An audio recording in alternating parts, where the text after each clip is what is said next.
आज 9 फेब्रुवारी 2024 वार शुक्रवार मौनी अमावस्या आहे. या दिवशी मौन पाळण्याला विशेष महत्त्व आहे.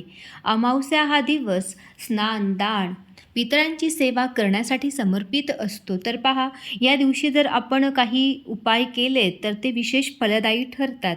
आपल्या घरामध्ये जी ही नकारात्मकता असते, सगळ्यात जास्त प्रमाणात ती बाथरूम आणि टॉयलेटमध्ये असते. तर आपल्या सगळ्यांना आज एक उपाय करायचा आहे, ज्यामुळे तुमच्या घरातील म्हणजे तुमच्या बाथरूममधील, टॉयलेटमधील नकारात्मकता दूर होऊन घरामध्ये ज्याही वाईट शक्ती असतील त्या देखील दूर होतील. एका वाटीत 2 कापूरवडी घेऊन ती वाटी टॉयलेट आणि बाथरूममध्ये ठेवावी. एकदा की कापूरवडी वितळली की 8 दिवसांनी पुन्हा तुम्ही शनिवारी हा उपाय करू शकता. यामुळे घरातील सगळी नकारात्मकता दूर होऊन ज्याही वाईट शक्ती आहेत त्या देखील नष्ट होतील.